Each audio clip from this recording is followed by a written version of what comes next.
Hello दोस्तों, स्वागत है आप सभी का एक बार फिर से मेरे YouTube चैनल में। आज हम जानेंगे 5S के बारे में।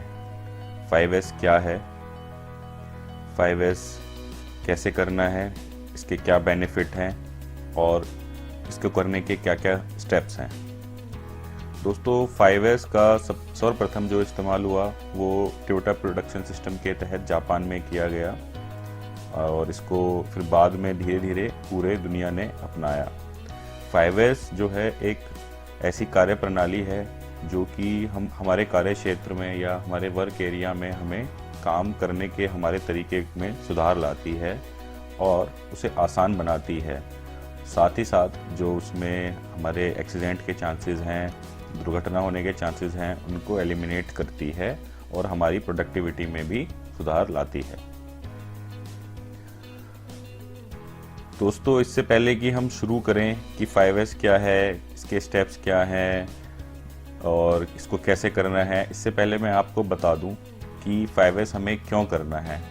5S is a base for any organisation. ये किसी भी कंपनी या संस्थान के लिए उसकी आधारशिला है। जैसा आप यहाँ देख पा रहे हैं कि मैंने अपना एक डायग्राम बनाया है जिसमें 5S के साथ आपको क्या बेनिफिट होंगे और 5S के बिना हमें क्या नुकसान है, जैसे कि अच्छी क्वालिटी, समय पे माल भेजना, कम खर्चा, सुरक्षा। ये हमारे बेनिफिट्स हैं जो हमें 5S से होने वाले हैं। वहीं ख़राब क्वालिटी, देरी से माल भेजना, ज़्यादा खर्चा होना और सुरक्षा ना होना, खतरनाक होना, ये इसके लॉस हैं।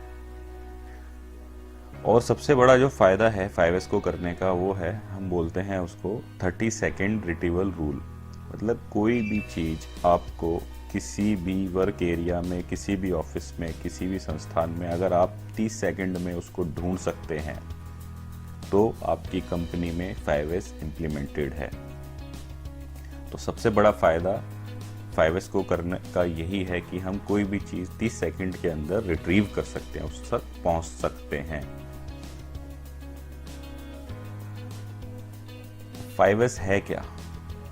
5S जो है 5 जापानी शब्द हैं, ये 5 जापानी वर्ड्स हैं जो कि लेटर S से स्टार्ट होते हैं, उनसे मिलके बना है। जिसमें फर्स्ट S है सेरी, सेकंड इज सीटोन, थर्ड S इज सीसो, फोर्थ S इज सिकेत्सु एंड फिफ्थ S इज शित्सुके। मैं आपको अब इसको अंग्रेजी और हिंदी में क्या बोलते हैं ये भी बताऊंगा। जैसे सेरी को हम बोलते हैं सॉर्टिंग या सॉर्ट, सही चयन करना या छटाई करना। सीटोन इज स्ट्रेटन और सिस्टमेटिक अरेंजमेंट, सुव्यवस्थित तरीका या सुव्यवस्था। थर्ड एस इज शाइन और क्लीनिनेस, हिंदी में साफ सफाई या चमकाना। फोर्थ एस इज स्टैंडर्डाइजेशन या स्टैंडर्डाइज्ड, हिंदी में सही मानकीकरण करना। फिफ्थ एस इज सस्टेन और सेल्फ डिसिप्लिन, हिंदी में स्वयं अनुशासन। तो हमने क्या जाना, 5S 5 S के जो वर्ड हैं उनसे मिलके बना है। सेरी, सीटोन, सीसो, सिकेत्सु, शित्सुके। Sort, straighten, shine, standardize, sustain, Hindi में सही चयन, सुव्यवस्था, साफ सफाई, सही मानकीकरण, स्वयं अनुशासन। अब हम इसको एक एक S को डिटेल में पढ़ेंगे कि उसका क्या मतलब है। सबसे पहले हम जानेंगे 1S के बारे में। 1S क्या है? सेरी, जापानी में, अंग्रेजी में सॉर्टिंग और हिंदी में सही चयन।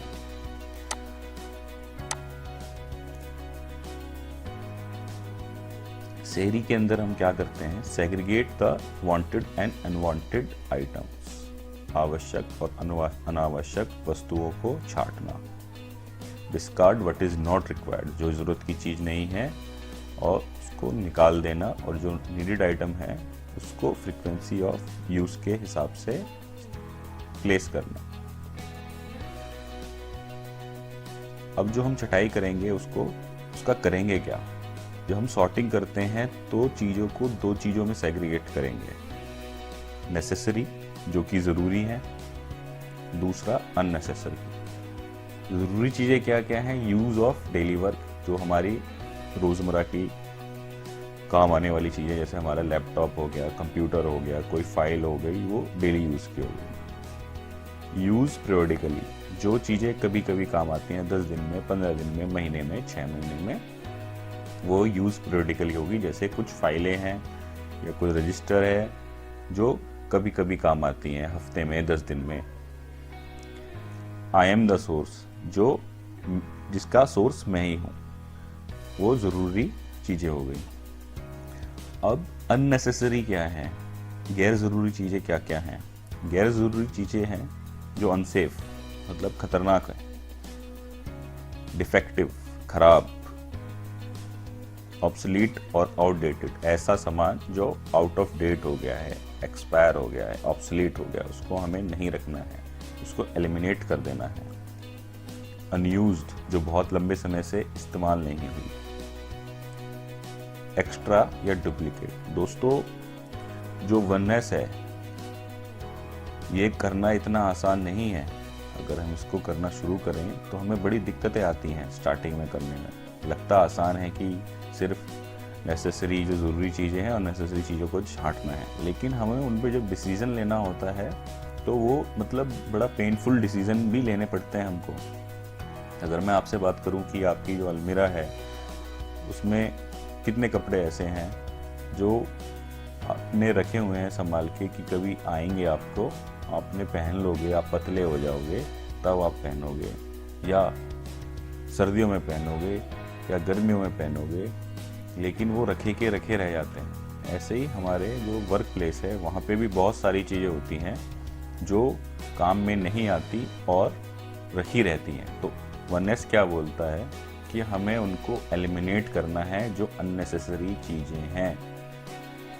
अब जो अनसेफ या डिफेक्टिव या ऑब्सलीट है वो तो हम बिल्कुल फेंक देंगे। अब कुछ चीज़ें ऐसी हो सकती हैं जो हमारे काम की नहीं है, लेकिन दूसरे, मेरा कोई जो कलीग है उसके काम आ सकती हैं, दूसरे डिपार्टमेंट में काम आ सकती हैं, तो उसको हम कहाँ रखते हैं? उसके लिए हम बनाते हैं रेड टैग एरिया। उसके लिए हम बनाएंगे red tag area. Red tag area में रखने से पहले हम क्या लगाएंगे उस पर? 5S red tag. Red tag में क्या क्या होना चाहिए? किस वर्क एरिया में का वो मटेरियल है, टैग नंबर, कैटेगरी क्या है कि वो रॉ मटेरियल है, वर्क इन प्रोग्रेस है, टूल है, सप्लाई है, बुक है, ऑफिस का मटेरियल है, फर्नीचर है, इक्विपमेंट है। आइटम की डिटेल लिखेंगे, क्वांटिटी लिखेंगे, रीज़न लिखेंगे कि टैग क्यों किया।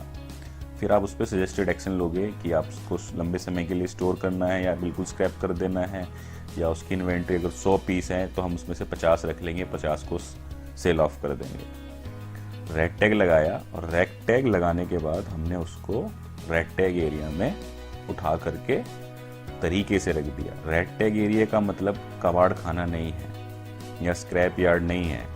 इसमें वही चीज़ें रखनी है जो ठीक हैं और जो हमारे कभी काम आ सकती हैं, लेकिन आज हमारे काम नहीं आ रही।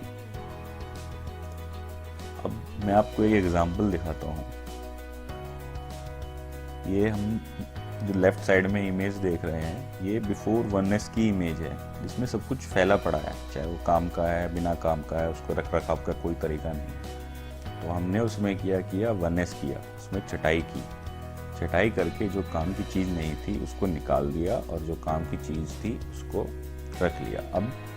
अब ये जो हमारी काम की चीज़ है उसको रख लिया, लेकिन इसको सही तरीके से रखना क्या है वो 2S हमें बताता है, सेट इन ऑर्डर, सीटॉन।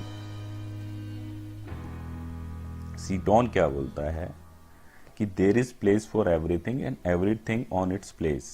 हर वस्तु की जगह हो और हर वस्तु अपनी जगह पर हो।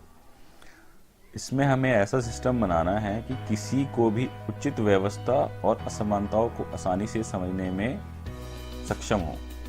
मतलब अगर कोई कमी दिखे तो दूर से बंदा ट्रेस कर ले कि यहाँ पर ये इसको सामान को रखने में गड़बड़ हुई है। और इसको करने का क्या तरीका है? हर चीज़ की जगह को मार्क कर देना, उस पर आइडेंटिफाई कर देना ये क्या है, उसका इंडेक्स अलमारी के बाहर या ड्रॉअर के बाहर लगा देना, उसका एरिया का लेआउट लगा देना। यही 2S के अंदर आता है। दोस्तों, अगर मैं आपसे पूछूं कि आप शाम को छुट्टी होने के बाद, ऑफिस की छुट्टी होने के बाद आप कहाँ जाते हैं? तो आपका 99% लोगों का जवाब यही होगा कि आप अपने घर जाते हैं। क्यों? क्योंकि हमारी जो जगह है वो घर पे है, हमारी जगह फिक्स है कि हमें लौट के वापस काम करके हमें अपने घर ही वापस जाना है। या मॉर्निंग में अगर काम करने आना है तो इस कंपनी में आना है, इस ऑफिस में आना है, इस डिपार्टमेंट में आना है। या अगर मैं मशीन चलाता हूँ, अगर वो मशीन मेरी फिक्स है तो मुझे आके ये मशीन चलानी है। तो 2S हमें यही सिखाता है कि हमें हर चीज़ की लोकेशन को आइडेंटिफाई करना है। अब मैं आपको कुछ एग्जांपल्स दिखाऊंगा जो 2S या सर्टेन ऑर्डर से रिलेटेड हैं। दोस्तों, यहाँ पे आपको कुछ ट्रायंगल दिख रहे हैं, कुछ स्क्वायर दिख रहे हैं, कुछ सर्कल्स दिख रहे हैं। हिंदी में अगर बात करूँ तो कुछ त्रिभुज दिख रहे हैं, कोई चतुर्भुज दिख रहे हैं और कुछ वर्ग दिख रहे हैं। अब मैं क्या करता हूँ, इनमें से कोई भी एक पीस निकाल लेता हूँ। आप क्या मेरे को बता सकते हैं इसमें से मैंने कौन सा पीस निकाला है? मैं आपको 5 सेकंड देता हूँ, आप इसमें से बता सकते हो मैंने कौन सा पीस निकाला है? तो ये बता पाना बड़ा ही मुश्किल है, क्योंकि यहाँ पे ना 1S है ना 2S है। हमने क्या किया, इसमें 1S और 2S अप्लाई कर दिया। जितने भी रेक्टेंगल्स थे उनको एक जगह लगा दिया, जितने भी स्क्वायर थे उनको एक जगह लगा दिया, जितने भी सर्कल थे उनको एक जगह लगा दिया। साथ में अगर आप ऑब्जर्व करने होंगे तो हमने उनको अलग अलग कलर कोड भी दे दिया। अब मैं इसमें से एक पीस निकालता हूँ तो आप तुरंत बता देंगे ये इसमें से एक रेक्टेंगल निकाला गया है। तो दोस्तों, यही 2S है कि अगर कोई चीज़ हमारी गायब है तो हमें तुरंत पता चल जाए कि ये चीज़ मिसिंग है। इसको हम नेक्स्ट लेवल पे कैसे ले जा सकते हैं? आइडेंटिफाई करके, कि हमने आइडेंटिफाई कर दिया मेरा तीसरे नंबर का जो स्क्वायर है वो गायब है। ऐसे ही टूल शैडो बोर्ड जो होता है वो 2S का बेस्ट एग्जांपल है, जिसमें हमारी जितनी भी चाबियां, पाने हैं, उनकी शैडो बनी होती है, साथ में उनकी मार्किंग की हुई होती है। तो जैसे ही हमने काम करने के लिए कुछ भी निकाला और वो वापस वहाँ नहीं आया तो हमें पता है कि मेरी ये चीज़ मिसिंग है। ये कुछ ऑफिस में 2S के एग्जाम्पल हैं जो हम ड्रॉअर के अंदर मार्किंग कर सकते हैं, टेबल के ऊपर मार्किंग कर सकते हैं। और दोस्तों, जो 2S है हम फाइलों में भी बहुत अच्छे तरीके से कर सकते हैं कि हर फाइल की हम नंबरिंग कर दें, उस पर लिस्ट लगा दें, ईयर डाल दें, डिपार्टमेंट डाल दें, साथ ही साथ उस पर ज़ेब्रा मार्किंग कर दें। जैसे आप तस्वीर में देख पा रहे हैं कि यहाँ हमने रेड, ब्लू और ग्रीन कलर से मार्किंग की हुई है। वो भी इसलिए कि ये तीनों अलग अलग शेल्फ हैं, जिसमें से अगर एक शेल्फ में से कुछ निकले, फाइल वो दूसरी शेल्फ में जाके लग जाए तो हमें पता चल जाए कि ये इस शेल्फ की फाइल है। साथ ही साथ उस पर फाइल नंबर भी नोट किए हुए हैं। ऐसे ही यहाँ पे कुछ और टूल शैडो बोर्ड के एग्जांपल्स हैं तरह तरह के। जैसे हम ग्राइंडिंग व्हील्स के लिए भी शैडो बोर्ड बना सकते हैं, कॉलेट्स के लिए भी शैडो बोर्ड बना सकते हैं। हर तरीके के टूल्स के लिए हम शैडो बोर्ड बना सकते हैं। अब हम आते हैं तीसरे एस की तरफ। तीसरा एस होता है शीशो या शाइन या साफ सफाई। अब मेरा एक आपसे सवाल है कि हमने इसको साफ सफाई क्यों कहा, सफाई क्यों नहीं कहा? तो दोस्तों, जो रेगुलर इंटरवल के साथ क्लीनिंग की जाए उसको हम साफ सफाई बोलते हैं या क्लीनिनेस बोलते हैं, और जो कभी कभी की जाए उसको हम क्लीनिंग बोलते हैं। तो स्टेप 3 क्या बोलता है? Clean your work area and maintain. साथ ही जो हमारी मशीन है या वर्किंग एरिया है या इक्विपमेंट है, हम उसको का भी निरीक्षण करें सफाई के साथ साथ। जैसे हमारे पास बाइक होती है, साइकिल है या गाड़ी है, तो हम उसको अगर डेली उसमें कपड़ा मारेंगे, सफाई करेंगे, तो हमें साथ के साथ उसका इंस्पेक्शन भी हो जाता है कि उसमें कोई कमी बेशी तो नहीं है, ताकि उसको ख़राब होने से पहले ही ठीक किया जा सके। कुछ एग्जाम्पल दिए गए हैं जो 3S के हैं, जैसे डेली मशीन क्लिट शीट, ये एक 3S का टूल है। Office cleaning check sheet, zone area cleaning check sheet, fan light cleaning schedule, floor cleaning schedule और टॉयलेट क्लीनिंग चेक शीट। ऐसे ही जो भी हम रेगुलर किसी चीज़ की क्लीनिंग कर रहे हैं और उसका हमारे पास रिकॉर्ड अवेलेबल है, तो हम 3S कर रहे हैं। अब हमने 1S, 2S, 3S तीनों S जान लिए। 1S क्या है? सेरी, सॉर्टिंग। 2S क्या है? सीटोन, सेटिन ऑर्डर। 3S क्या है? शाइन। अब मैं आपको एग्जांपल दिखाऊंगा जिसमें हमने तीनों S अप्लाई किए। यहाँ आप दाएं तरफ देख रहे हैं, ये एक फैक्ट्री है जिसमें कोई सा भी S आपको दिख नहीं रहा कि इम्प्लीमेंटेड है। ना यहाँ पर 1S है, ना यहाँ 2S है, ना यहाँ 3S है। हमने जब यहाँ सारे सिस्टम अप्लाई किए, 1S किया, 2S किया, 3S किया, फालतू की चीज़ों की छटाई कर दी, हर चीज़ को आइडेंटिफाई कर दिया, फ्लोर को क्लीन करके पेंट कर दिया, तो हमारा ये फ्लोर इस तरह से दिखने लगा। अब हम चलते हैं 4th S की तरफ। 4th S की तरफ चलने से पहले मैं आपको बता दूं कि ये 1S, 2S, 3S is the most important steps of 5S। ये सबसे ज़रूरी स्टेप है। अगर हम 1S, 2S और 3S को सही से कर लेते हैं तो हमारी 4S और 5S की जर्नी आसान हो जाती है। दोस्तों 4S क्या है? शिकेत्सु या स्टैंडर्डाइजेशन या सही मानकीकरण। 4th S में क्या है कि हमें हर चीज़ के लिए स्टैंडर्ड बनाना है और उसको मेंटेन करना है।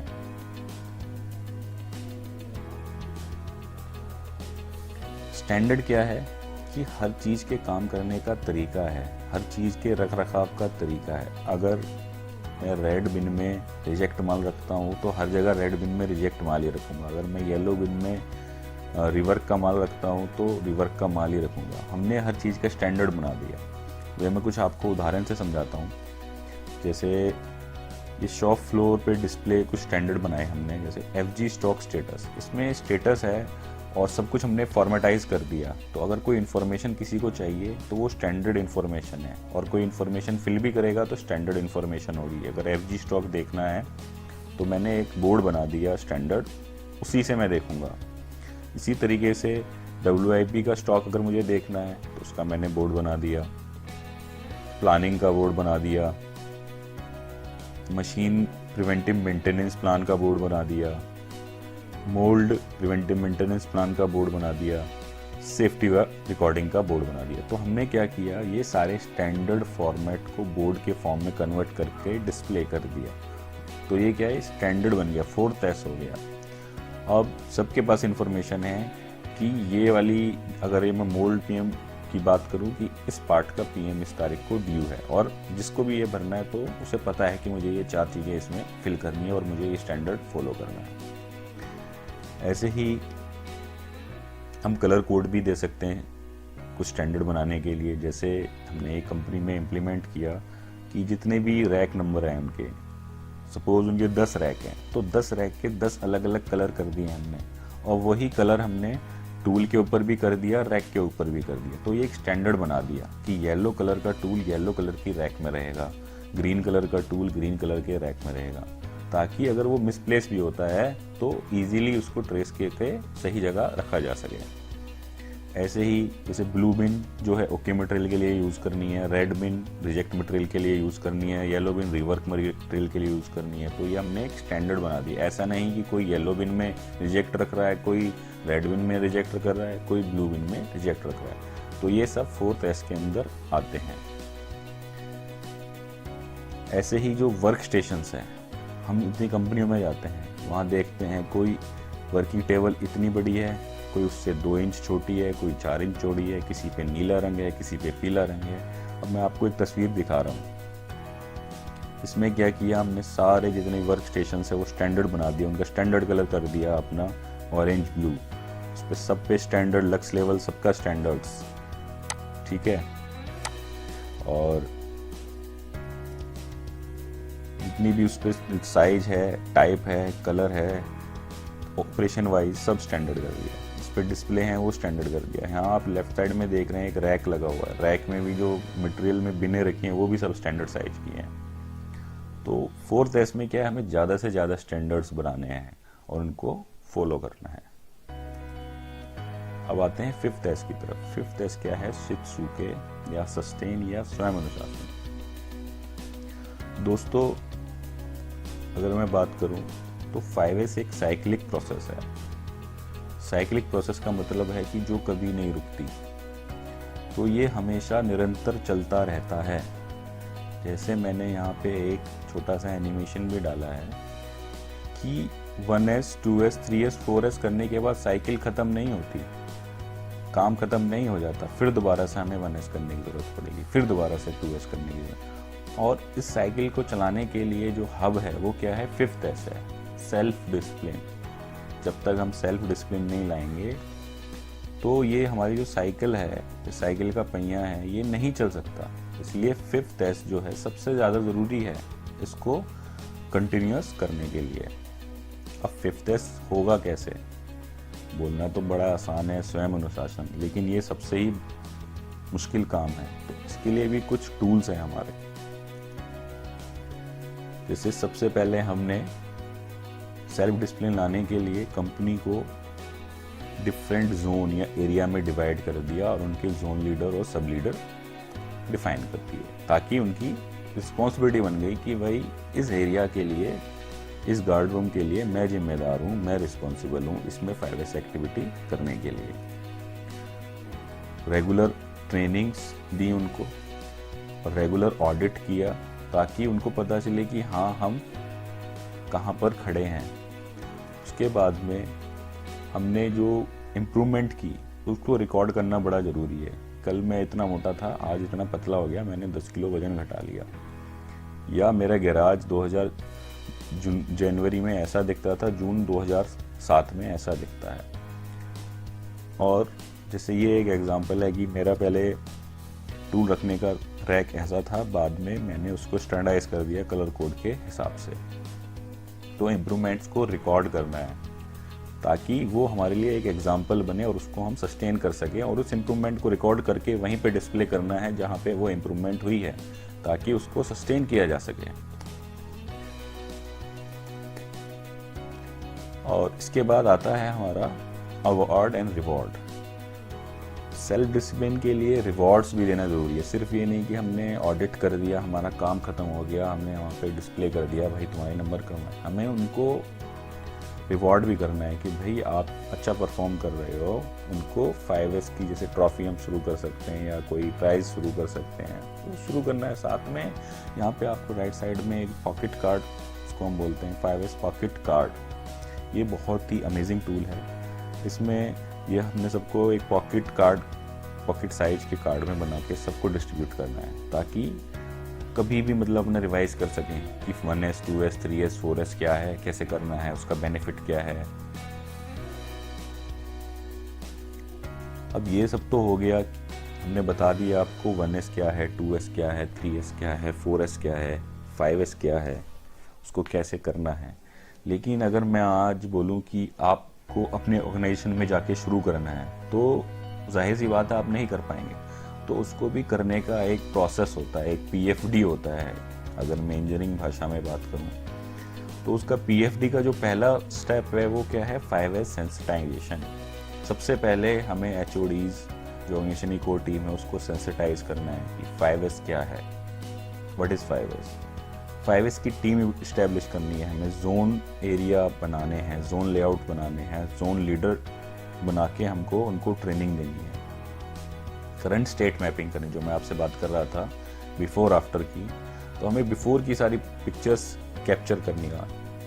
उसके बाद में हमें इन हाउस ट्रेनिंग प्लान करनी है सभी जोन लीडर्स के लिए। नेक्स्ट स्टेप क्या आता है हमारा, क्रिएट इम्प्रूवमेंट एक्शन प्लान। जो हमने करंट स्टेट मैपिंग की स्टेप 3 में, उसके बेस पे हमें एक्शन प्लान बनाना है कि हमें क्या क्या इम्प्लीमेंट करना है। फिर स्टेप 6 में हमें 5S इम्प्लीमेंट करना है as per 5S norm. 1S 2S 3S 4S करना है हमको। उसके बाद में हम चलेंगे next step, 5S evaluation and follow-ups. ये सारा हमने स्टेप किया, चारों S किए। उसके बाद हमने 5th S किया। 5th S करने के लिए क्या किया हमने, 5S स्कोर को इवेल्युएट किया, ऑडिट की जोन्स की। अगर वहाँ गैप्स मिलते हैं तो हमने स्टेप 4 में जाके उनको दोबारा से ट्रेनिंग दी, दोबारा से सेंसिटाइज किया। तो ये एक साइक्लिक प्रोसेस है। इस तरीके से ये 5S का प्रोसेस चलता है।